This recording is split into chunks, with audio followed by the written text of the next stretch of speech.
Olá, minha gente, tudo bem? Muito bem, vamos lá para o nosso estudo do Evangelho segundo João, conhecendo Jesus através do Evangelho segundo João. E agora nós estamos no capítulo 2 e vamos ler a Bíblia. Vou pedir que você abra a sua Bíblia agora para lermos juntos João capítulo 2, versos de 12 a 22. A Bíblia nos diz assim: Depois disso, ele desceu a Cafarnaum com sua mãe, seus irmãos e seus discípulos. Ali ficaram durante alguns dias. Quando já estava chegando a Páscoa judaica, Jesus subiu a Jerusalém. No pátio do templo, viu alguns vendendo bois, ovelhas e pombas, e outros assentados diante de mesas, trocando dinheiro. Então ele fez um chicote de cordas e expulsou todos do templo, bem como as ovelhas e os bois. Espalhou as moedas dos cambistas e virou as suas mesas.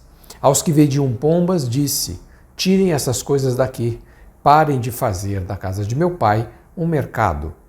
Seus discípulos lembraram-se que está escrito: O zelo pela tua causa me consumirá. Então os judeus lhe perguntaram: Que sinal miraculoso o Senhor pode mostrar-nos como prova da sua autoridade para fazer tudo isso? Jesus lhes respondeu: Destrua esse templo, e eu levantarei em 3 dias. Mas o templo do qual ele falava era o seu corpo. Depois que ressuscitou dos mortos, os seus discípulos lembraram do que ele tinha dito. Então creram na Escritura e na palavra que Jesus dissera. É interessante e bastante intrigante esse texto, porque nesse texto você vê Jesus tendo uma atitude de ira.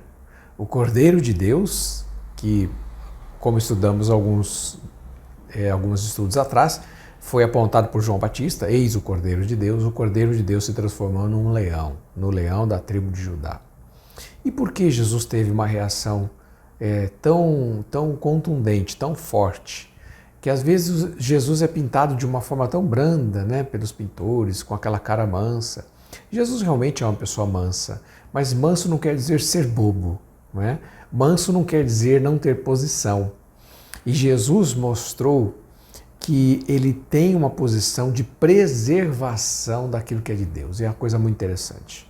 O lugar que Jesus entrou no templo era o lugar do pátio dos gentios, porque o templo ele tinha vários compartimentos. Tinha um lugar chamado Santo dos Santos, onde só o sacerdote entrava uma vez por ano para fazer sacrifício, o sumo sacerdote, uma vez. Tinha o lugar santo, que era o lugar onde todos os demais sacerdotes podiam estar para suas atividades. Tinha o vestíbulo dos homens, onde só os homens podiam ficar. Para fora, o átrio das mulheres. E, mais anterior ainda, o chamado pátio dos gentios. Então, o que acontecia? Quem eram os gentios? Os gentios eram todos aqueles que não eram judeus, ok? Então, o gentio, ele só podia ficar no átrio dos gentios. Ele não podia adentrar nem para o pátio das mulheres, porque lá só mulheres judias podiam entrar e muito mais para frente é evidente que não podia. Mas o fato é porque Jesus ficou bravo com eles justamente no átrio dos gentios, no pátio dos gentios. Por quê? Porque aquele lugar do templo, tudo isso era templo, aquele lugar do templo é um lugar que Deus tinha reservado para anunciar o evangelho para aqueles que não eram judeus. Aquele lugar era um lugar missionário. E quando Jesus chega lá, o pessoal estava vendendo boi, vendendo ovelha. Imagina lá os animais, né, fazendo as suas necessidades ali no pátio, e aquela bagunça, aquela feira, gente trocando moeda, trocando moeda para poder comprar o sacrifício. Então era alguma coisa assim, aquela bagunça. Eles tinham pervertido o lugar que Deus tinha reservado para anunciar a sua própria pessoa, a sua benevolência e seu amor para aqueles que não eram judeus. Por isso Jesus ficou irado. Falou: vocês estão fazendo da minha casa de oração, a minha casa de oração é um lugar para todos os povos, vocês não podem fazer isso. Por isso que Jesus tira o chicote. E espanta os bois, espanta as ovelhas, derruba a banca dos cambistas. Mas Jesus não teve um piti, Jesus não teve uma ira sem conexão. Jesus está fazendo algo extremamente consciente, porque você percebe no texto que Jesus fala assim, ele fala para o pessoal das pombas: tira isso daqui. Jesus não derruba a caixa das pombas. Por quê? Porque foi uma ira responsável. Se Jesus tivesse derrubado as pombas e elas tivessem voado, ou seja, Jesus estaria defraudando o patrimônio alheio, porque as pombas não eram dele. Os bois, as ovelhas e as moedas, elas poderiam ser resgatadas, né? Correr atrás dos bois, as ovelhas, recatar as moedas do chão, mas as pombas não. Então você percebe que Jesus teve uma ira consciente, Jesus está fazendo isso com propósito, Jesus estava zelando. E aí você pode perguntar então, o que isso tem a ver comigo? O que isso tem a ver comigo e com você? Tem muito a ver. Eu quero te dizer que nós temos algo a aprender com esse texto, essas lições que Jesus pode nos ensinar e que a gente pode aprender para a nossa vida hoje. A primeira lição é que nós devemos ser zelosos pelas coisas de Deus, assim como Jesus foi. Nós temos que ter um zelo por tudo aquilo que é de Deus. Olha, zelo pelas coisas da igreja, zelo pela nossa igreja, pelo nosso templo. A igreja de Jesus não é o templo, a igreja de Jesus são as pessoas, mas o templo é o lugar onde a igreja de Jesus se reúne para adorá-lo. Então nós temos que ter muito cuidado, zelar, manter sempre limpo, entender que aquele lugar é um lugar comunitário para aquelas pessoas que comungam com Deus. Nós temos que zelar pelos dons que Deus nos dá. Nós temos que zelar pelas atribuições que o Senhor coloca e responsabilidades que Ele põe na nossa vida. De repente Deus tem te dado dons específicos, capacidades para você usar para a glória dele, e às vezes a pessoa usa só para ele, né? Às vezes Deus dá dom de administração, a pessoa vai ser um grande administrador e esquece de Deus. Às vezes Deus dá dom para cantar, como Elvis Presley, Whitney Houston e tantos outros cantores que começaram na igreja, e a pessoa usa aquilo só para ela, usa aquilo só para se beneficiar, e deixa de usar para Deus. Você imagina que grande frustração que isso deve ser, não é verdade? Então, o que nós podemos aprender com Jesus é que nós temos que ser zelosos por aquilo que é de Deus, por aquilo que Deus põe na nossa mão. Esse zelo precisa ter esse cuidado. O zelo é um cuidado minucioso, um cuidado excessivo para com algumas coisas. E Jesus mostra esse zelo, porque aquele lugar, aquele átrio dos gentios, aquele lugar era um lugar que Deus tinha reservado para um propósito, eles tinham desvirtuado o propósito de Deus. Então aprenda, se Deus tem te dado coisas e você sabe que Ele tem te dado capacidades, enfim, dons espirituais, Ele tem te dado para a glória dEle, use para a glória dEle, tá bom? Tenha esse zelo. A segunda coisa que nós aprendemos com Jesus é que nós precisamos cuidar do templo. Pastor, você não acabou de falar isso? Não. Porque o verdadeiro templo não é a construção da igreja, não é a nave da igreja. O verdadeiro templo somos nós. Nós somos o templo do Espírito Santo. A Bíblia diz que Deus não habita em templos feitos por mão de homens. Deus disse para Salomão, você vai fazer o templo, Salomão, mas eu não habito aí. Eu habito no coração das pessoas. Eu não habito em templos. Então Deus habita, Deus escolheu a gente para ser o templo. E como é que você tem cuidado do templo de Deus? Porque você é o templo, eu sou o templo. Como é que a gente tem cuidado? Tudo aquilo que você for colocar na sua vida, tudo aquilo que você for fazer, em tudo aquilo que você submeter o seu corpo. Às vezes a pessoa submete o corpo a vícios de cigarro, a vícios de bebida, a questões sexuais muitas vezes. As pessoas permitem que o corpo seja usado para tantas coisas, defraudam o próprio corpo. E você é o templo do Espírito Santo. Jesus pagou um preço pela sua vida e foi caro. O preço que Jesus pagou foi o sangue dele. Então cuidado com isso.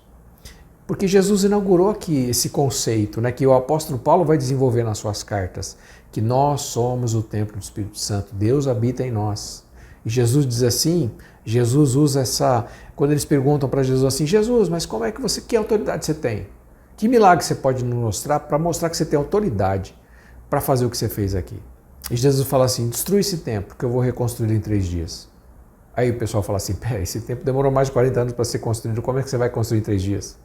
Mas Jesus não estava falando do templo físico, Jesus estava falando dele como templo. Jesus inaugurou esse conceito de que nós somos a habitação de Deus. E Jesus falou por que 3 dias? Porque o templo, Jesus, por 3 dias ficou morto e ao 3º dia ele ressuscitou. É isso que ele estava fazendo, uma analogia, uma metáfora.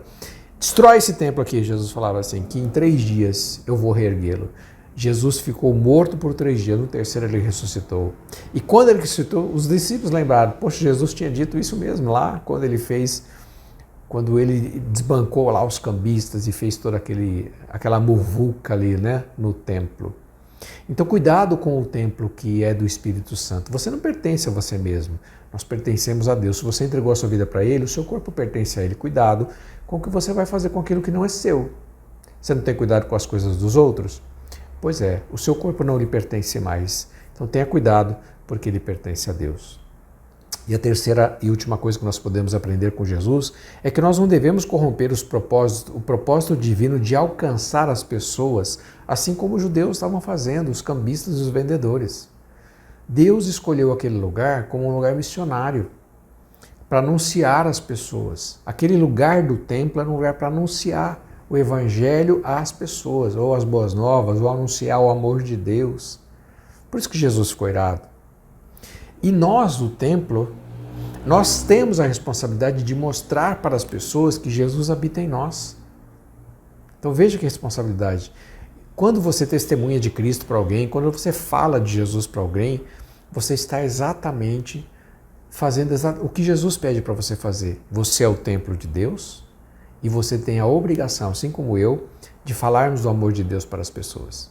E de que forma você pode fazer isso? Você pode falar, você pode testemunhar, você pode falar como era a sua vida, como você conheceu Jesus e como ela é hoje, qual a diferença que Jesus fez na sua vida, como ele te transformou. É um lindo testemunho, é o melhor testemunho que você pode contar. É melhor do que pregar uma palavra, do que pregar um texto. Quando você fala de você, a experiência é tua. Ninguém pode dizer para você se você está mentindo. Não, é a tua experiência. Por isso que Jesus fala que a gente tem que ser testemunha. Ninguém pode nos desmentir.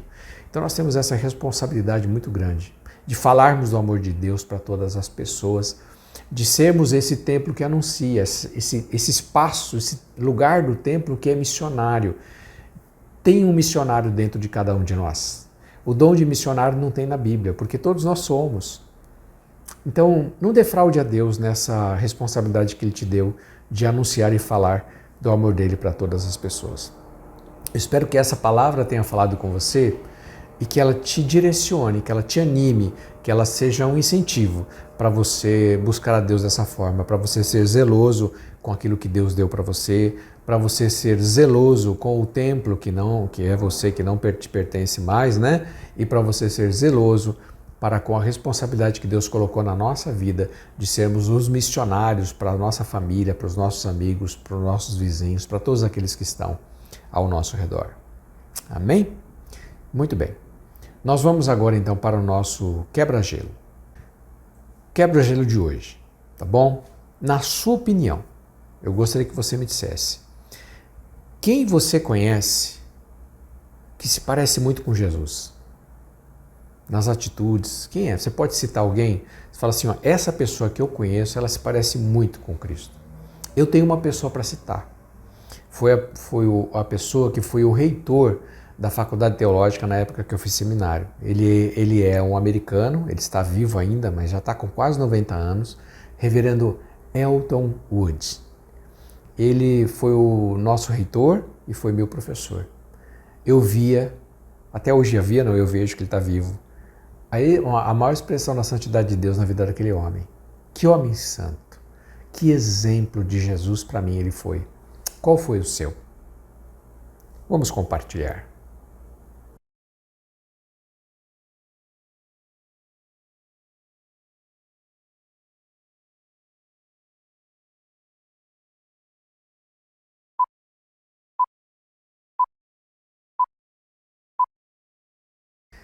Agora vamos para as nossas perguntas. A primeira pergunta que eu gostaria que você respondesse está baseada na leitura de um texto. Então vamos todos ler Romanos capítulo 6, versos 12 e 13. Todo mundo aí, abre a Bíblia, Romanos 6, 12 e 13, e vamos responder. Que relação este versículo tem com o cuidado do seu corpo, que é o templo do Espírito Santo? Que relação esse versículo tem? Compartilhem entre vocês.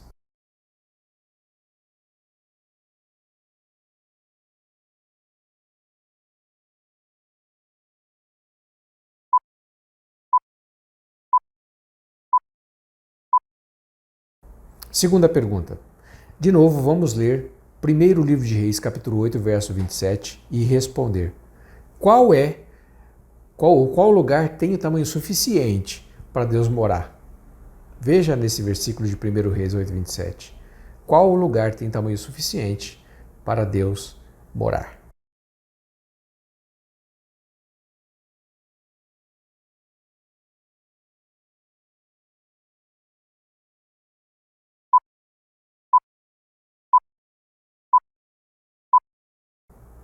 E agora, a terceira pergunta. O que é que Mateus, capítulo 28, versos 19 e 20 tem a ver com você? O que Mateus 28, 19 e 20 tem a ver com você? Responda essa pergunta.